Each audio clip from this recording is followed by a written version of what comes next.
Chapter 12. The Children are Carried Off. The pirate attack had been a complete surprise, a sure proof that the unscrupulous Hook had conducted it improperly, for to surprise redskins fairly is beyond the wit of the white man. By all unwritten laws of savage warfare, it is always the redskin who attacks, and with the wiliness of his race, he does it just before the dawn, at which time he knows the courage of the whites to be at its lowest ebb. The white men have, in the meantime, made a rude stockade on the summit of yonder undulating ground, at the foot of which a stream runs, for it is destruction to be too far from water. There they await the onslaught, the inexperienced ones clutching their revolvers and treading on twigs, but the old hands sleeping tranquilly, until just before dawn. Through the long black night the savage scouts wriggle, snake-like, among the grass without stirring a blade.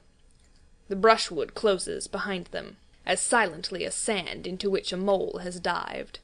Not a sound is to be heard, save when they give vent to a wonderful imitation of the lonely call of the coyote. The cry is answered by other braves, and some of them do it even better than the coyotes, who are not very good at it. So the chill hours wear on, and the long suspense is horribly trying to the pale-face, who has to live through it for the first time. But to the trained hand, those ghastly calls and still ghastlier silences are but an intimation of how the night is marching. That this was the usual procedure was so well known to Hook, that in disregarding it he cannot be excused on the plea of ignorance. The pickaninnies, on their part, trusted implicitly to his honor, and their whole action of the night stands out in marked contrast to his.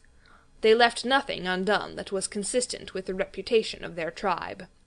With that alertness of the senses which is at once the marvel and despair of civilized peoples, they knew that the pirates were on the island from the moment one of them trod on a dry stick, and in an incredibly short space of time the coyote cries began. Every foot of ground between the spot where Hook had landed his forces and the home under the trees was stealthily examined by braves wearing their moccasins with the heels in front. They found only one hillock with a stream at its base, so that Hook had no choice. Here he must establish himself, and wait for just before dawn. Everything being thus mapped out, with almost diabolical cunning, the main body of the redskins folded their blankets around them, and, in the phlegmatic manner that is to them the pearl of manhood, squatted above the children's home, awaiting the cold moment when they should deal pale death. Here dreaming, though wide awake, of the exquisite tortures to which they were to put him at break of day, those confiding savages were found by the treacherous Hook. From the accounts afterwards supplied by such of the scouts as escaped the carnage, he does not seem even to have paused at the rising ground, though it is certain that in that grey light he must have seen it. No thought of waiting to be attacked appears from first to last to have visited his subtle mind. He would not even hold off till the night was nearly spent. On he pounded, with no policy but to fall to. What could the bewildered scouts do, masters as they were of every warlike artifice, save this one, but trot helplessly after him, exposing themselves fatally to view, while they gave pathetic utterance to the coyote cry. Around the brave tiger-lily were a dozen of her stoutest warriors, and they suddenly saw the perfidious pirates bearing down upon them. Fell from their eyes then the film through which they had looked at victory. No more would they torture at the stake. For them the happy hunting grounds was now. They knew it, but as their father's sons they acquitted themselves.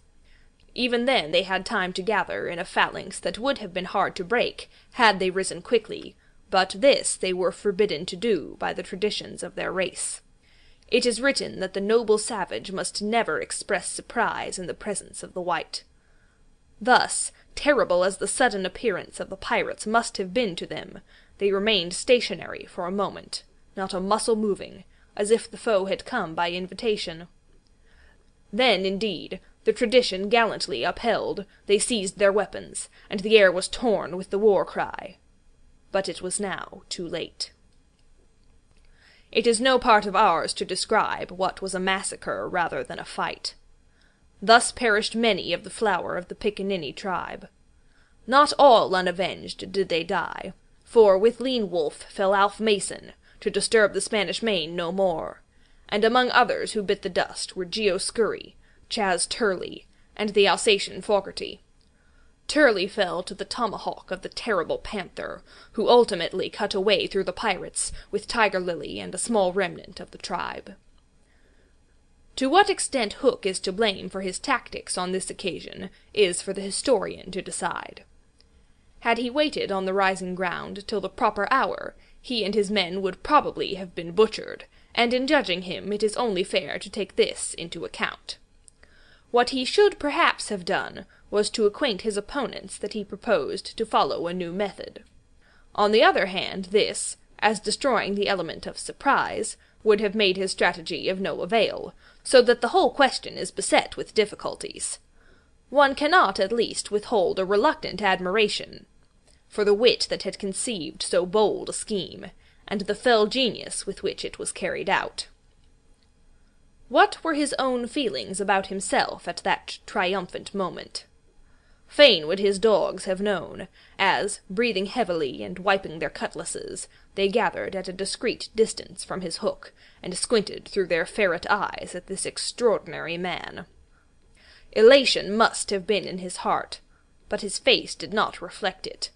Ever a dark and solitary enigma, he stood aloof from his followers, in spirit as in substance.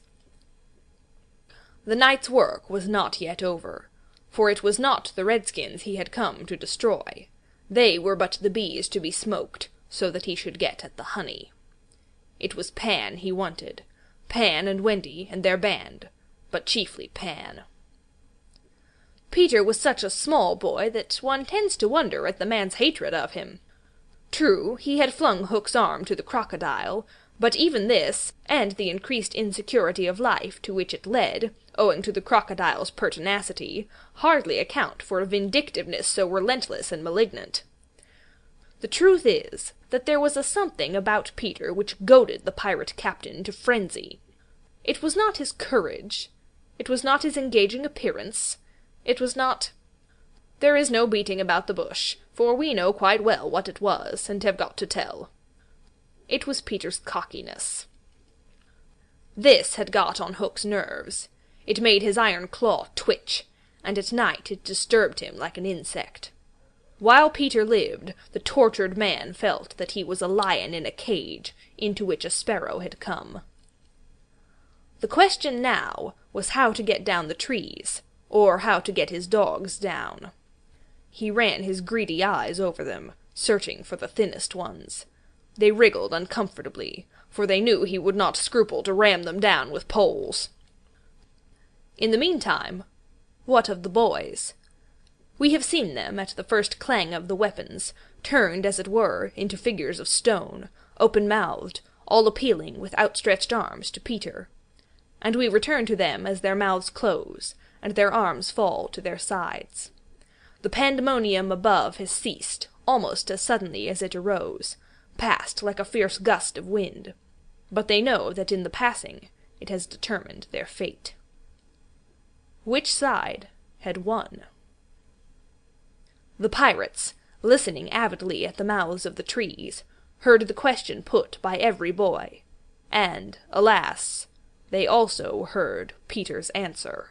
"If the redskins have won," he said, "they will beat the tom-tom. It is always their sign of victory." Now Smee had found the tom-tom, and was at that moment sitting on it. "You will never hear the tom-tom again," he muttered, but inaudibly, of course, for strict silence had been enjoined. To his amazement, Hook signed him to beat the tom-tom, and slowly there came to Smee an understanding of the dreadful wickedness of the order. Never, probably, had this simple man admired Hook so much. Twice Smee beat upon the instrument, and then stopped to listen gleefully. "The tom-tom!" the miscreants heard Peter cry. "An Indian victory!" The doomed children answered with a cheer that was music to the black hearts above, and almost immediately they repeated their goodbyes to Peter. This puzzled the pirates, but all their other feelings were swallowed by a base delight that the enemy was about to come up the trees. They smirked at each other and rubbed their hands. Rapidly and silently, Hook gave his orders. 1 man to each tree, and the others to arrange themselves in a line 2 yards apart. End of chapter 12.